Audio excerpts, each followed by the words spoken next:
Welcome to the Hey Docs podcast with your host, Jill Allen. Today, I am thrilled to have Kim McClesky and Ty Ramsey from Professional Transition Strategies joining me for an episode. Kim and Ty are experts in guiding dental professionals through every stage of practice transitions, from purchasing practices to preparing for retirement. They'll share key considerations for transitioning practices, financial implications, and valuable advice for maintaining trust during these changes. Let's get started. By now, we all know I talk to a lot of doctors and give advice to practices in every stage of their life cycle. And one question my docs ask all the time is, who do you recommend for marketing to attract more new patients from the internet? My answer? Easy. I have been recommending Mary Kay Miller and her team at Kaleidoscope for the better part of a decade. Why? They are thorough, professional, and transparent. Kaleidoscope Digital Marketing is who you want to talk to because they understand how to market in the orthodontic world, and they offer tools that are affordable and easy to use. I'm telling you, if you're looking to step up your digital presence, Kaleidoscope should be your first call. Go to contactkl.com to request your free digital marketing consultation. That's contactkl.com. Kim, Ty, I am so excited that you guys are on the show with me today. This is going to be a great episode. I know the audience is going to love this. So what I like to do when we start out Hey Docs is just have my guests tell our audience just a little bit about yourselves, maybe your history within our industry. Thanks for having us Absolutely. on Hey Docs. So yeah, I have been in dentistry for probably 35 years. I worked in practices for most of that time. And over the course of time, one of the practices I was in, my doctor decided he wanted to sell and sold to a group, and I helped them scale to 8 practices, which was also exhausting. And I started my own company doing startups, pre and post acquisition consulting as well, not in ortho. My lane was always every other specialty and general. And yeah, I loved that. And then I really got exhausted because I needed more help. It's just season after season. And I merged my company with another company and started a virtual insurance billing company. And that company is still going to this day. They were bought out, and it was my signal to move on. And as it turned out, Kyle Francis was just like, Kim, you have to come sell practices with us over here at PTF. And this is where I am. This is where I'll be until I retire. Love it. Yeah, I've been in dental since 2000 and early 2000s. I started with a company called Orthodontic, which is now it's morphed in part of Invisalign now, but really dates me. At the time, we were doing 20,000 stone models a month. The main facet of their business was digitizing stone models. And then we had the OrthoCAD model, they called it 3D model back to the doctor. From there, I got an opportunity to go work for ICAT, and I was for the most part, the national rep for ICAT for many years, and it got to be known as the face of ICAT in some ways. I've been to every AAO except one. Did that for about 13, 14 more years, and was blessed to be able to install over 800 ICATs in my career. Saw these practices grow and thrive by very good diagnostic capabilities that the ICAT provided, and really saw orthodontics change through airway aware orthodontic. The rise of that was, I think, largely due to 3D coning. And I feel good about that because I feel like the industry changed for the better because of devices like the iPad. Almost 3 years ago, went out on my own, was doing some cone consulting and just fell into the transition space.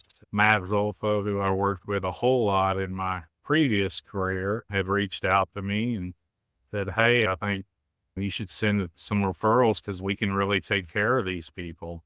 And Matt works for PTS with Kim and I started working with a few brokerages and in that capacity, and time after time, PTS just returned superior results. And I called them and said, hey, I'd love to work for you. And here we are. Here we are. That's great. It's always fun talking to industry experts who've been doing this about as long as I have, or actually longer. I think all of us can say we've seen all of these changes on the dental side to the orthodontic side. And gosh, just to even Ty, listening to your story, I remember I used to do the model box when we'd have our card files and all this, and just that transition into digital. And then now, gosh, it's only a bummer if you buy a practice and then you find out you've got a basement full of models that you have to deal with. So I love hearing your journey and how you guys got to where you're at. I work with a lot of doctors. I live in that startup field and side of the business, as well as that acquisition transition component.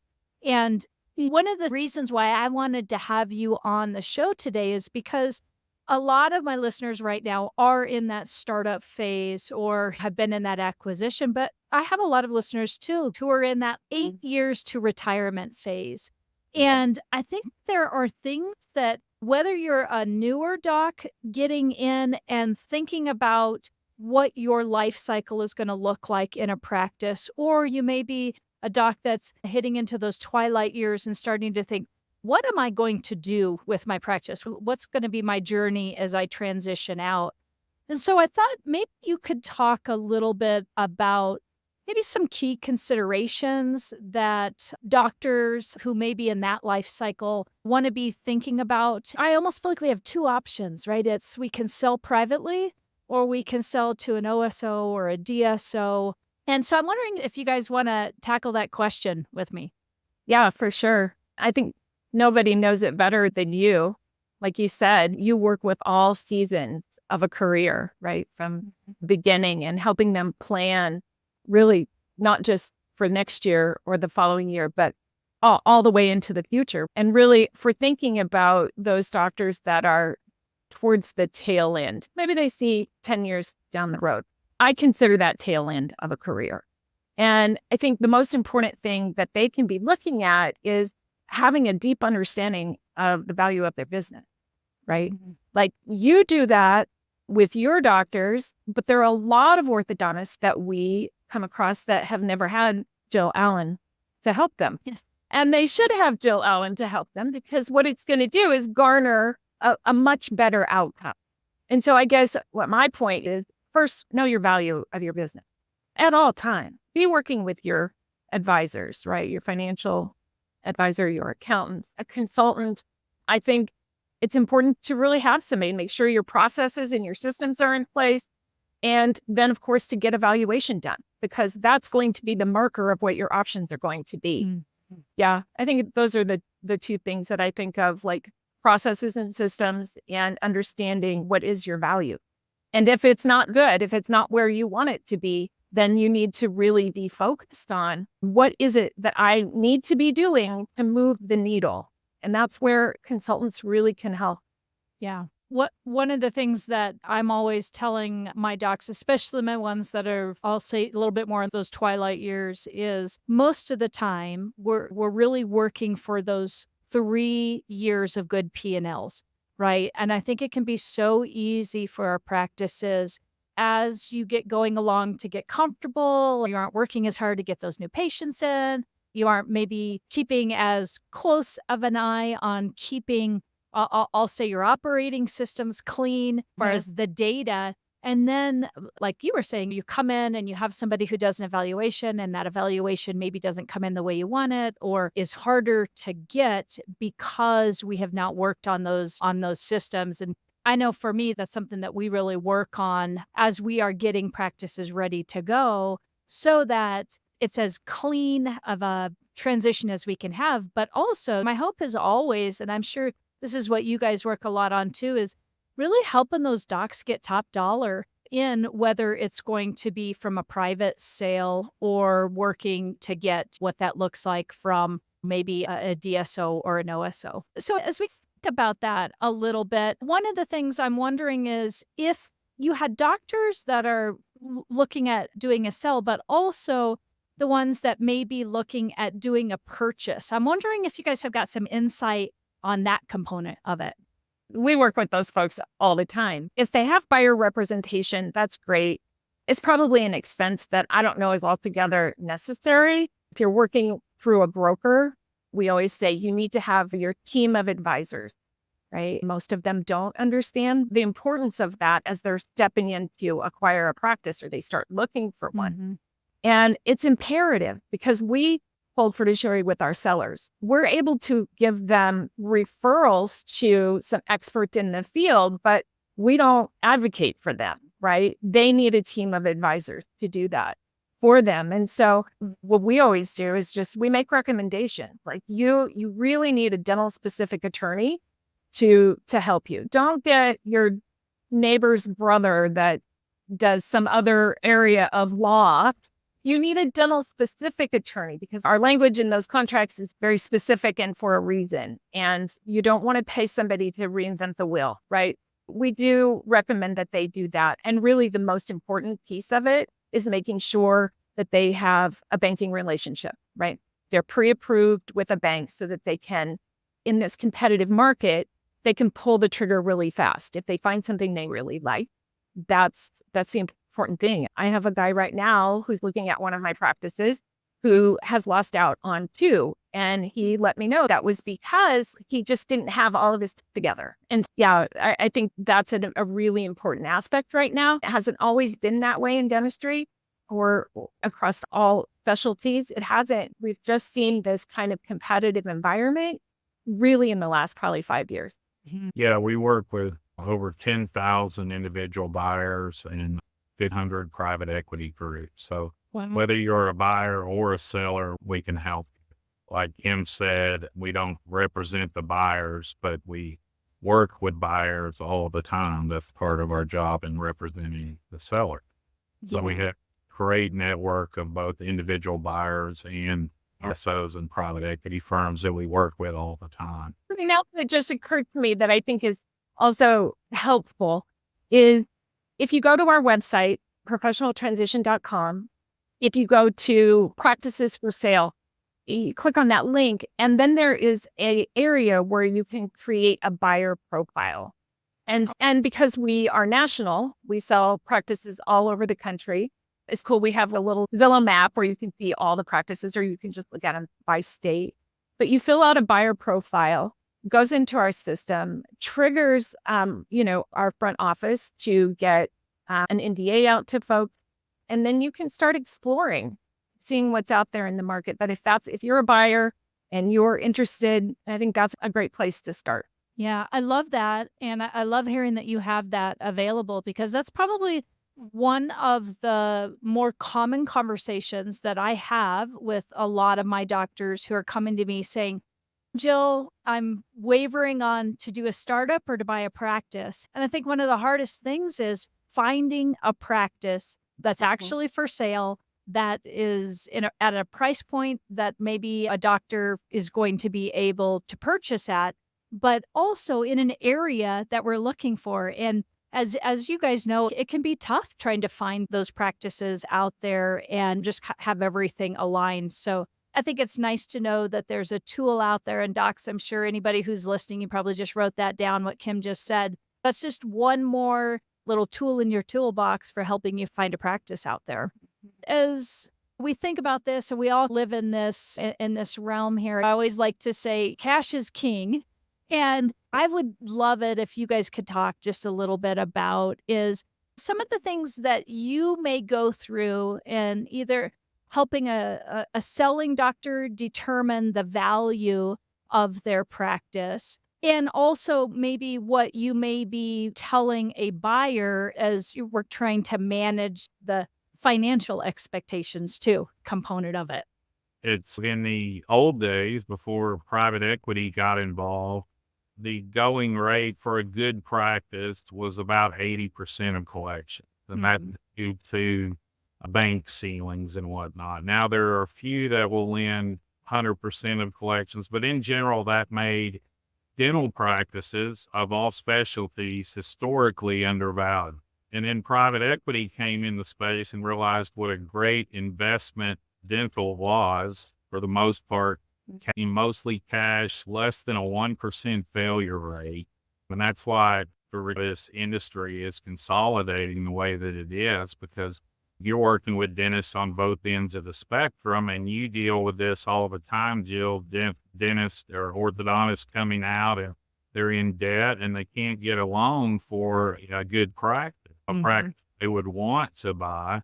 And then on the other end of the spectrum, we're working with those people who have 5 or 10 or even 15 or 20 years left sometime, but they want to take advantage of this private equity consolidation. We just use examples of, let's say a practice, nice size ortho practice, maybe someone out of school 15 years. They've grown it to a nice size. They've got their eye on the light at the end of the tunnel. They're starting to plan. They're maybe 8 years away. That's the perfect demographic for taking it, maximizing value in your practice via the private equity consolidation. I'll use an example here. Let's say a $2 million practice, nice practice. It's probably someone out 15 years. They've got a satellite office. Let's just say their annual collections are $2 million. So the old way, 80% of collections, that'd be your practice is worth about 1.6 million if you sold it to another doctor. Okay. The good news is you have a great practice. The bad news is you've grown your practice to such an extent that it's going to be really hard to sell it to an individual buyer. Yes. You have to do your choices are what we call a Mercer acquisition, in which you sell off pieces of your practice at designated points in time so that someone can afford it. That can get messy as you could. Yeah. The other way is Kim and I and PTS can create a competitive situation amongst various DSOs and OSOs and get a much better outcome. For example, just a pretty decent margin, or for sake of time, I'll simplify, but it's the EBITDA, earnings before interest, taxes, depreciation, amortization. A decent practice might have $2 million in collections and $500,000 in EBITDA. And I'm going to use a conservative multiple here, but all day we can get a 6X for that. 6X of that would be a $3 million valuation. And the way that breaks down is they might get $2 million cash at close and then $1 million equity in the entire group. So instead of owning 100% of their 2 practices, envision in the equity portion, now they own 1% of the 100 practice. Those 100 practices scaled with centralized operations for the stuff that they don't enjoy doing anyway, accounting, HR, payroll, economies of scale. Those 100 practices together are worth exponentially more than 100 individual practices. 1 + 1 = 3. The old way, you're selling for 1.6. You're working out an agreement to stay on for 5 years and work for, $1,800, $2,000 a day. The new way, you've got your $3 million valuation, $2 million cash at close, $1 million in equity in the group called holding company equity.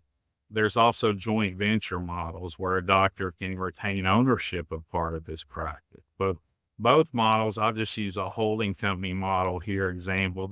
With that holding company equity is going to appreciate at an average of about 80% a year in general. So we normally estimate about going to be worth about 3X in 3 years or 5X in 5 years. So in this specific example with the $3 million valuation, 6X EBITDA, you get $2 million cash at close, and then $1 million equity in the group, which in 3 years, which is going to be worth another $3 million. So we've just turned a $1.6 million practice into a $2 million cash at close, and then your equity's worth $3 million in 3 years. So $5 million in the course of 3 years.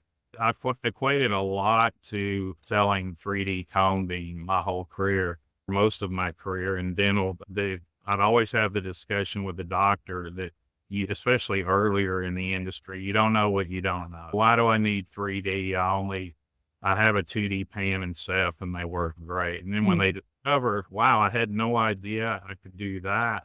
Same thing here. They looked at it, I had no idea about this. I'm glad I started planning now, but that's one of the biggest pitfalls is waiting to plan for retirement when you're ready for retirement. Right. then you're pretty much forced to sell doctor to doctor because Yeah. the DSOs and OSOs normally want a 5-year. Yeah. And I think just to piggyback off of what you're saying, number one, I completely agree with you, which is why I think that 8 years to retirement is such a good way to start thinking about it. But also, it maybe helps docs, any docs that are out here listening, if you're getting into that stage, it helps maybe you keep a fire going to keep your practice going. Because I think so many times we can just sit back and be like, I don't really want to keep marketing. I don't really want to keep working this hard. And if you know that difference, there is, and I'm going to ask you what you guys think this tipping point is, but there really is a tipping point that I have seen, and you can tell me if you agree with this or not, but I tend to find if we're 1.5 million or less, it almost, for the most part, a lot of times we're going to go more of a private 1.5 million or more. You have a really great opportunity to go and get into a lot of these OSO, DSO opportunities. And I think the scary thing is just hearing the word EBITDA, and it just sounds all of this voodoo science stuff and multipliers and this and that. And you're making it sound really easy. And I think that really is what it's about, is if you can find an advisor that can help you sort through it all and maybe bring a lot of deals to the table, it's much easier than thinking you as an individual doctor has to go and try and tackle this and negotiate your own deals and try and figure out what you should be doing. What do you guys think about that? Hey docs, let's talk about Smile Suite, because it's not just another scheduling system. It's a game changer in the world of new patient management. And as a proud Smile Suite partner, I've witnessed the incredible impact it has on practices of all sizes. Smile Suite means your new patient calls and web leads are expertly handled 7 days a week, even during nights and weekends. And they offer top-notch customizable presentation software and seamless post-consultation follow-up. It's like having a secret weapon for your practice's success. Curious? Dive into the revolution at gits.com. And don't forget to mention Hey Docs to unlock some extra goodies. Elevate your practice with Smile Suite, because every smile deserves a suite of excellence.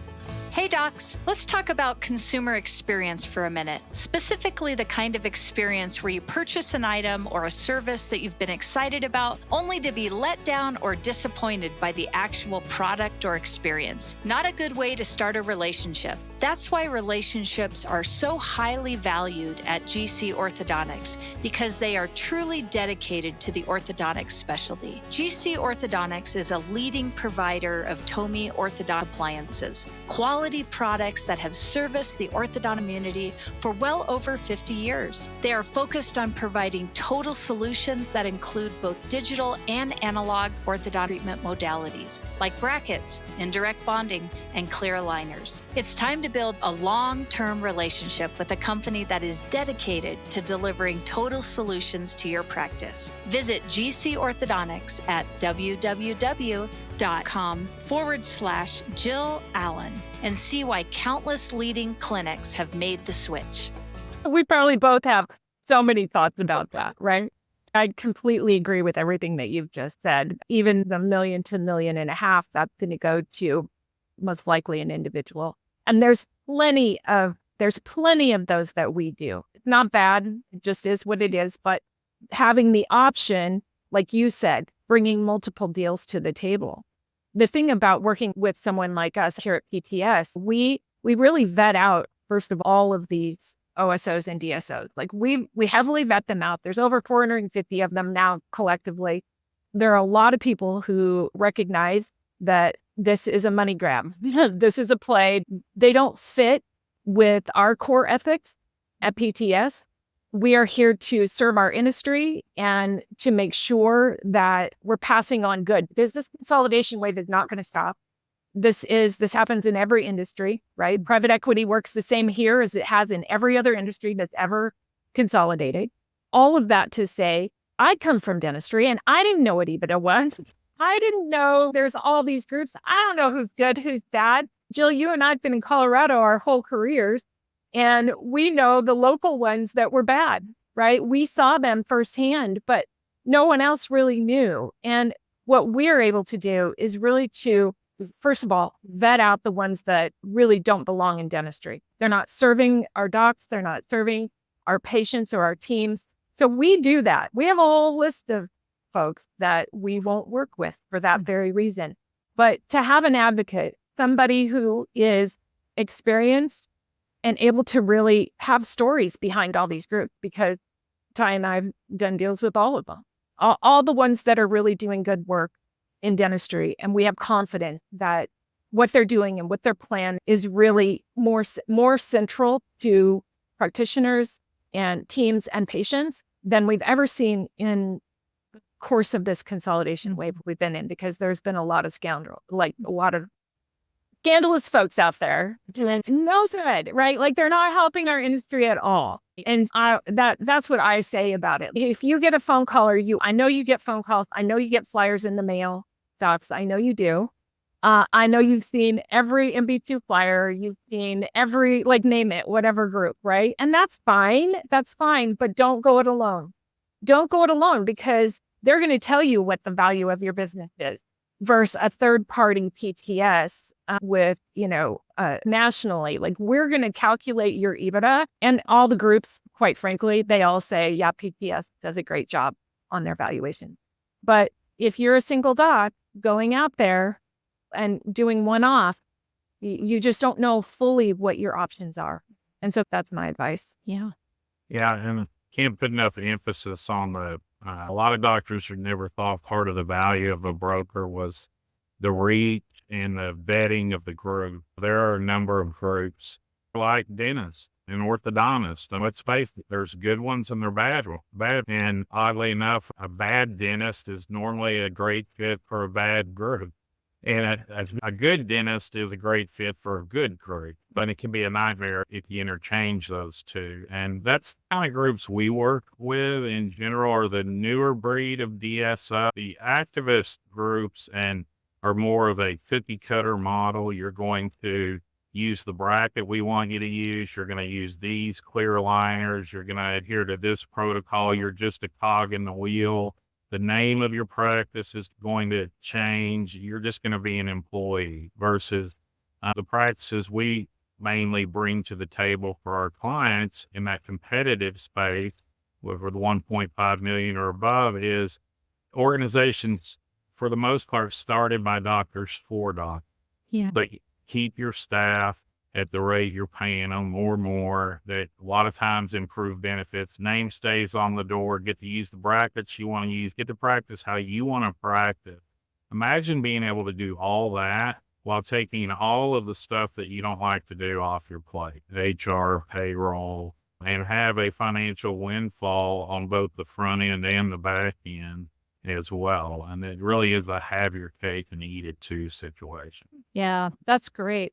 So let's switch gears a little bit and talk about maybe the practices that are not they're not big enough to sell to the OSO or DSO groups out there. And maybe ones that are going to do more of a practice transition, that you guys may be helping them do that transition. Because I know I've got some docs on that are like, Jill, this all sounds great, but that wasn't my goal to have that big of a practice. I know I'm not going to be, even though it sounds great, it's just not going to be where I'm going to land when I'm ready to retire. But I still want to be able to pass on a good practice to a doc, maybe a younger doc in our industry or whatnot. So I'm curious if you can talk a little bit about maybe some advice you would give those docs and how they might manage the communication with, hey, I'm going to be selling the practice, or I've got a doc coming in that's going to be buying, and how do I make sure that goodwill stays in effect, and just all of those things, because you guys have been doing this for a while. I know when I help doctors who are on that acquisition side, especially if I've got the new doc who's buying in, we have a step-by-step guide of everything that we go through to really make sure that as much as possible, we don't have attrition and minimize the amount of employee loss and all of that. But I'm wondering what and how you guys might help doctors who are on that selling side to really help manage some of those obstacles that may come at them as they're starting to make that decision? So I've actually done a lot of those ortho transitions that are, just from individual to individual. And there's a couple of options that they have. So it's not always one or the other, just DSO or individual sale. What we're seeing now, and I've done a couple of these here recently, are more local footprint orthodontists that are buying other practices in a geographical region. And sometimes it allows the seller to have a much smoother transition out, right? They can finish up like whatever, but there's a smooth handoff. Sometimes they can stay for a year. Sometimes they can stay for 2 years. Sometimes it's just an exit strategy that's a little bit different than just the full 3 to 5 years with an OSO or DSO, or just the straight buyout. And so I think that's something that I'm seeing. I'm definitely seeing more and more of that, and not just with ortho, but really across all areas of dentistry. I think having your goal in mind, I think, is going to be the first and most important thing to figure out what you want. And then we can help craft that exit with you. Yeah, we like to say start with the end in mind. Yes. And it's just, you can reverse engineer it and figure out practices for it. And whether it be partnering you with a DSO or with an individual, we handle both ends of the spectrum. The majority of what we do is partnering with DSOs and OSO, but we definitely do a ton of individual to individual sales as well. Yeah. Yeah. Perfect. So is there any, I think about, again, all the different things that we think about when we're looking at selling, when we're looking at buying. Any legal steps or any suggestions that, again, if the docs are thinking about from keep the end in mind, docs should be thinking about whether they're on the practice transition, selling or purchasing, that they should be thinking about to avoid, I don't know, pitfalls or, just those, oh, wish I would have thought about that ahead of time. If you have a large practice, get a valuation from a professional broker like us. We're a little different than a lot of firms. We do a pre-valuation for our client. And I would say start with that. That's invaluable. And I had one of our clients that we transacted and partnered with a group. I met him indirectly through at a national cheerleading event, someone that he knew. I'm not a cheerleader, believe it or not. I would have never noticed it. It was me thinking over. I would say that they don't know how to sell their practice. They don't know what they don't know. So it would be like me trying to watch a video on how to treat a crossbite and flapping on braces and hoping for the best. Yeah. This is what we do. So I would say it's the biggest decision. You let us help you maximize your biggest asset. So back to the cheerleading competition, how I indirectly met an orthodontist through that who had gone down the road not once but twice by himself, and it had fallen apart. And it just so happens it was in the middle of falling apart on the second one, and it was perfect timing. And we ended up within 60 days getting them, I think, 7 different offers. Wow. And they're in a great partnership now, very happy. That's been over a year ago. My common pitfall is don't go it on your own. You're not an expert in this part, but leave that to us, just like we would leave the class 3 for you. Yeah. Yeah. Great. So as we finish up, I know you guys have been giving some great advice along the way here, but is there any additional pieces of advice that you think listeners need to hear or know about when they are getting ready to sell or buy? Anything additionally that we haven't talked about yet? We look at this like stepping through this process is basically an education, right? And there's no risk for our sellers to get that education. We do a free practice valuation. It's a $8,000 to $10,000 document that they can put in their trust. It's a legal document that values their business. We have a 30-day listing agreement. It renews every month unless you cancel. And then it's your 30-day notice, which is unique, right? Very unique in practice transitions, because it sometimes takes a lot of time to sell a practice. And if we're not meeting your need, if you feel like you need to go another route, like we want to see you be successful.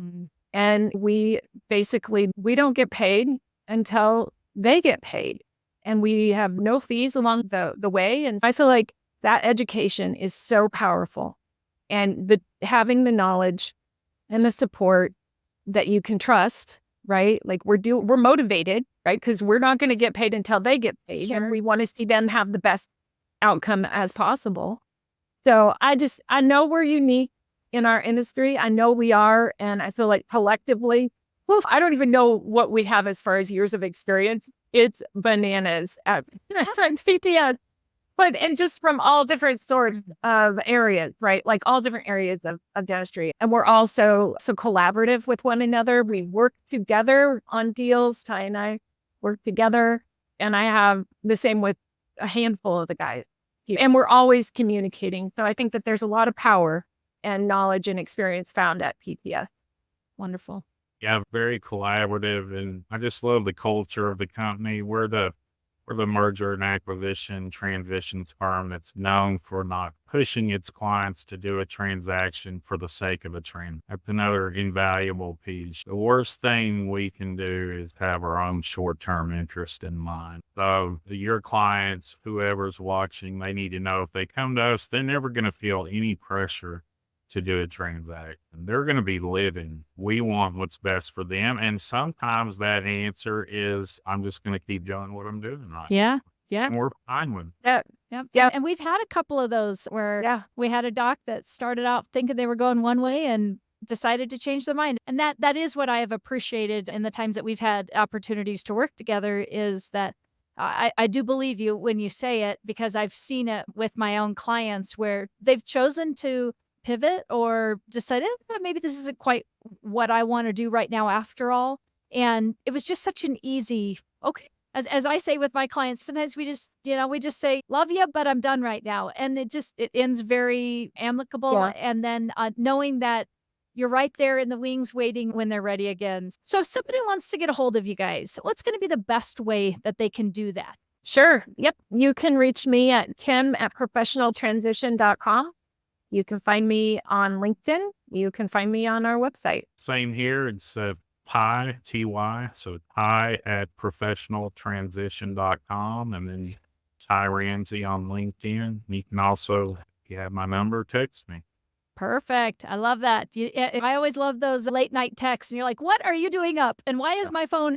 Or call me. I'll answer the phone if you call me. Yeah, and you can get our phone numbers are on the website. You can find us there too. Awesome. Guys, this has been great. And I know that I've had a lot of listeners who are like, this is really good to know. I don't have to go this alone. I don't have to know it all. And if I don't know the acronyms, I know somebody that can help me figure out what these acronyms mean and how I can maybe start planning to make some transitions as they are, heading towards that part of their career. So I love to finish up Hey Docs, as you guys know, with a little speed round. So what I thought I'd do is I'll ask a question and then maybe we'll just go back and forth with answers. Does that sound good?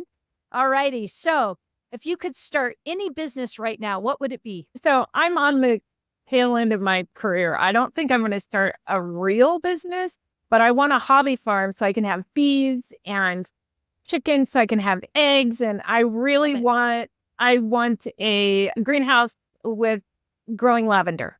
Ooh, love it. That's what I want.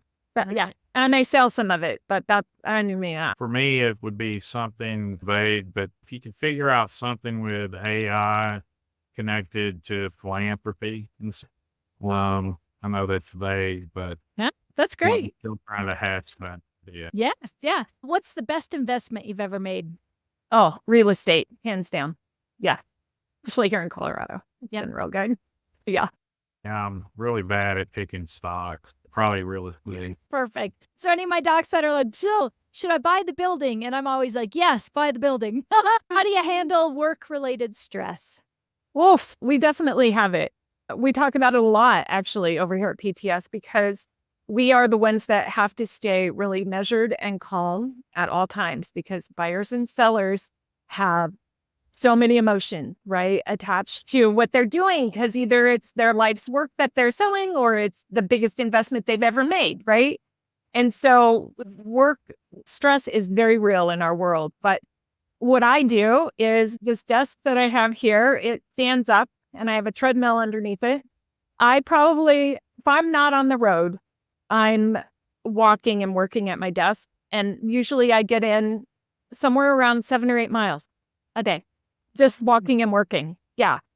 So that's what I do. If I didn't have this, I would probably lose my mind sitting here. When I get really stressed out, I just go for a walk, maybe walk 3 or 4 miles to me feel better, or just at least walk around the house during the day. Because a lot of our job is we're either visiting or we're in front of spreadsheets and offers and have 100 numbers in our head at once. So you just need to get out of that environment temporarily throughout the day. Just maintain your own composure. Yeah, absolutely. And then as we finish up, what's the most valuable piece of advice you give someone just starting their career? Just surround yourself with good advisors. Surround yourself with people who are like-minded. Don't be the smartest person in the room. Otherwise, you should change room. I love that. All of that, and then be authentic. Just be authentic, whatever you do, and your success, it will come way. Yeah, absolutely. Guys, thank you so much for being on Hey Docs. This is a great episode. I know our listeners just got a lot out of it. So until next time, thank you. Thank you.